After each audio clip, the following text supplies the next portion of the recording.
Hi everybody. Well, this channel, Morley Q, has reached 1,000 subscribers, which is crazy to me. I was not expecting to ever have a YouTube channel with 1,000 subscribers, but now I have one. And for the most part, it's because of Relics of Hyrule. So, to celebrate 1,000 subscribers, I am going to highlight 15 things I am most proud of in Relics of Hyrule. I'm proud of everything I put into the mod, of course, but there are a few things that stand out, and granted, choosing 15 things that I'm most proud about is like trying to choose my favorite molecule of air that I've breathed. But Relics of Hyrule, very proud of it, and so here's 15 things that I am most proud of. Number 15, the Song of Time. The Song of Time is one of those things that when I first implemented it, I didn't know what the hell I was doing. And so you had to use it to craft a key and then use that key to open a door. And that was kind of cool that I managed to do that. But then I managed to rework the Song of Time, and it just opens the doors automatically and enables the blocks of time. And really, the Song of Time opens up, once you get it, it opens up a lot of the mod. So I'm really happy with how that turned out, because Song of Time represents reimagining old, not great coding that I used to do. Number 14, the Silver Centurion. I think the Silver Centurion is the boss that I'm most proud of. The Silver Centurion represents reimagining Zelda enemies. Silver Centurion is based on Godon from Wind Waker, in a Skyrim lens. And then I just think it's a really cool fight. It's this giant Centurion, very unique, and it's the first boss that I've ever implemented. It was the boss of the first ever dungeon, Kino Langdenzell. So it really represents a lot. And yeah, Silver Centurion it's a great achievement, in my opinion. Number 13, Stall Troops. I think Stall Troops might be up there with my favorite enemies. Well, we'll get to that. Stall Troops. Something about them, I'm just really happy with how they turned out. Just the manner of giving them Relics of Hyrule weapons and Relics of Hyrule helmet, and that's it, and yet it transforms this armored skeleton, into a real Relics of Hyrule enemy. It's a small thing, but I really like the Stall Troops. I really like encountering them. And it's just a simple little tweak to an existing enemy to make them Relics of Hyrule. Number 12, Locomo Sword. The Locomo Sword is absolutely amazing. I'm really happy with it. The idea behind it, I love the idea that I came up with, where you find the cross guard, the so-called Orichalcum cog. You find that, and then from that you rebuild the entire sword. And so I'm really happy with it. I'm just like, whenever I find it, it's just such a dedication, and the reward is this legendary sword at the end of it. And it comes from Spirit Tracks, which is one of those Zelda games that's just sort of like, people don't usually think of Spirit Tracks as like 10 out of 10 best game ever. But the Locomo Sword, I think, especially the thin Locomo Sword, fits right into Relics of Hyrule. Number 11, Redeads. I love the redeads. The redeads are criticism proof. If somebody comes to me and they say, I hate the redeads, I'll be like, you're welcome. And if somebody comes to me and says, I love the redeads, they're so scary, I'll be like, you're welcome. The redeads, oh man, it's just so great because whenever you see a redead in Relics of Hyrule, you're like, no, absolutely no. And like, they're tough, they're hard to fight, they paralyze you. Oh man, the redeads are absolutely amazing. I love them. I'm so happy with them. I think the redeads are easily my favorite enemy in the entire mod. Just, oh man, redeads. Number 10, Hylian Shield. The Hylian Shield was probably the first shield that I ever made, and it's just such a simple, iconic thing from Zelda, and it fits right in with Relics of Hyrule. I made the texture myself, based on a model that I think I got with the Master Sword. It's by the same person, Chief 01, I think. So, the Hylian Shield,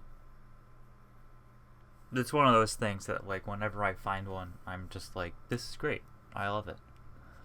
Number 9, the Hero's Bow. The Hero's Bow is another one that I think it came from Chief 01, and I made the texture myself, and the texture turned out so incredibly great that the Hero's Bow is another one of those things. It's just like, it's perfect. I think it definitely represents those weapons that they are obviously Zelda, but they just seamlessly fit in Skyrim. Number 8, Majora's Mask Unbound. Not only is Majora's Mask Unbound my favorite mask, I think Majora's Mask Unbound is just a real accomplishment. Just the coding that went into it, and it's sort of one of those things that you're like, should I reform this? Should I reforge this thing? Oh, maybe. And you restore it, and it doesn't want you to take it off. I'm just really happy with how simple that coding is. I do want to adjust Majora's Wrath in the future, so it's less like the Wabbajack and a little more, it's a little more configurable, I guess. But Majora's Mask Unbound, the mask itself, very happy with it. I'm very happy with Majora's Incarnation as well, where you can actually summon the mask itself to fight. So that's great. I love Majora's Mask Unbound. Number 7, rupees. Rupees are up there with my favorite collectibles. I think they turned out really well. They look really good. It's another case of a model that I took from a modder's resource and made the texture myself. And the rupees turned out very well. It's another one of those things. It's an iconic Zelda item, and seamlessly fits into what Relics of Hyrule is. So the rupees just, they sort of tie everything together in a way. Like, you find rupees somewhere and you're just like, you're reminded that Relics of Hyrule is there, and they just kind of weave themselves in to the game. Just like number 6, the gold skulltula tokens. I think these are my favorite collectibles. They represent progress. It's just so satisfying finding a gold skulltula and collecting enough skulltula tokens that you can cash them in for something really good. So the gold skulltula tokens are, I'm really proud of those. I'm proud of everything. I'll just keep saying I'm proud of it. But the gold skulltula tokens, it's another one of those old things that came from a while. I think it was actually the skulltulas were added to Relics of Hyrule first, and then became an offshoot standalone mod themselves. So it was very early on in Relics of Hyrule, and they've kind of evolved. but the gold skulltula tokens represent a lot of progress. Now we're in the top 5. So number 5 is the Book of Koridai. Easily my favorite joke item. There's only room for so many joke items. I think there's 5, 6. There's probably 6 joke items. But easily my favorite joke. Every time I find it, I laugh so hard, and it's just like, how else could the Book of Koridai have been integrated into this? Because there's no way I can take the CDI Zelda games seriously. Book of Koridai, easily best joke. Arguably the strongest item in the mod. No, that's not the case. Alright, number 4. Morwidijal is my favorite dungeon. I think it feels the most at home in Skyrim out of all of the dungeons. Itnamzand is a close second. I'm really proud of Itnamzand, but Morwidijal is just slightly above. The name Morwidijal, just like it's such a great name. It's an anagram, in case you weren't already aware. But just the atmosphere of Morwidijal and Mad God Passage, which is sort of linked to Morwidijal, is another one. It all feeds into Morwidijal with Mad God Passage. But Morwidijal, oh man, I am so happy with that.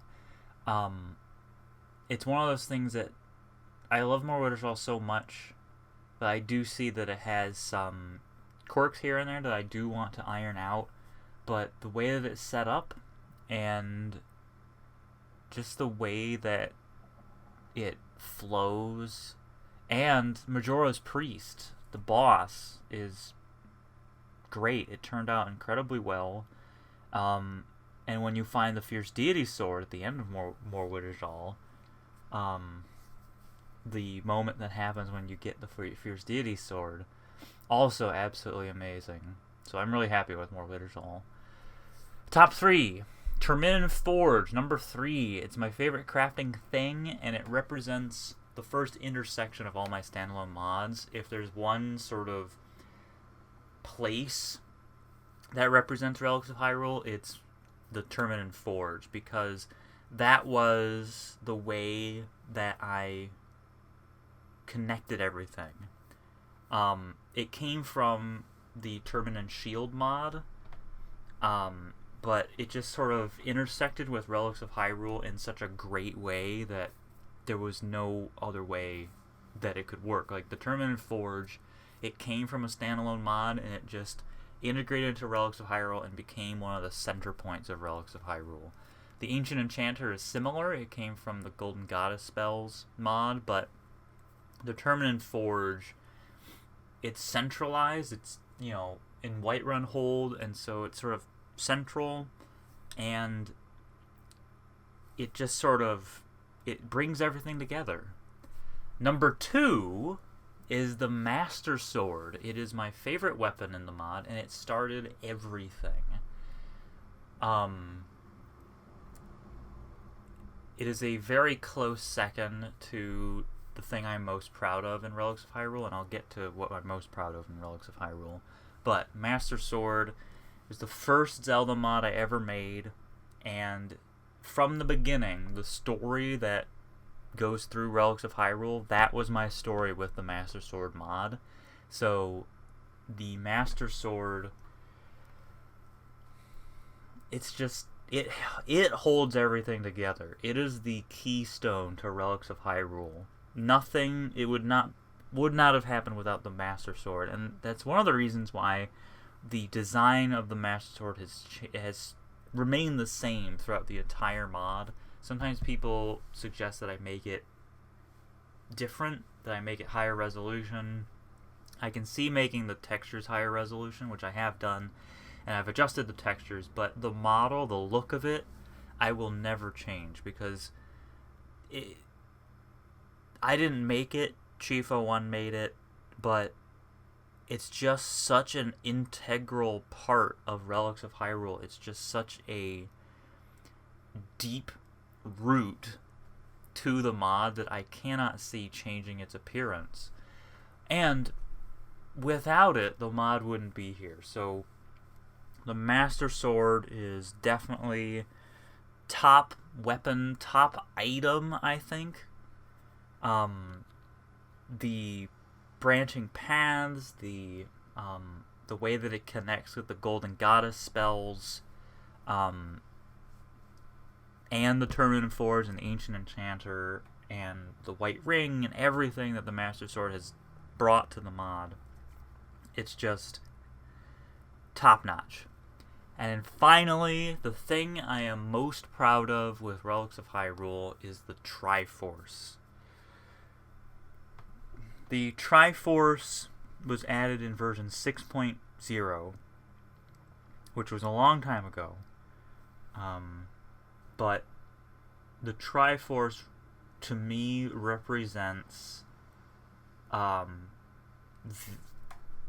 it represents how far the mod has come. The Triforce was something that I had always wanted to add, and it was sort of this long development process to get to the point where I could integrate the Triforce. The Tarnished Shard was there for a while.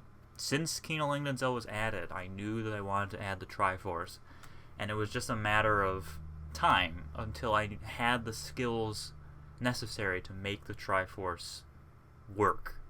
So the Tarnished Shards and Chart Fragments scattered throughout Skyrim, making the whole mod into this big scavenger hunt to find those, and along the way you find everything, you piece everything together. The story just sort of emerges, and it culminates with reforming the Triforce. The Triforce represents the story of Relics of Hyrule. The Triforce represents everything that makes Relics of Hyrule so good. Without the way that the mod is set up, the scavenger hunt set up, like, without that, the Triforce wouldn't work the way it does, and the Triforce represents just everything. It's everything. Just the way that the mod is built and the way that the mod synergizes with Skyrim. The way that the mod sort of weaves into Skyrim and the way that everything's connected, that's the Triforce. So that's the thing I'm most proud of, because the Triforce represents everything. So thank you very much for watching this video. Really happy with how Relics of Hyrule has come all these years, and we're just gonna keep going with it. So it's gonna be great. I hope you stick around. Thank you for subscribing if you're subscribed, and I'll see you in the next one.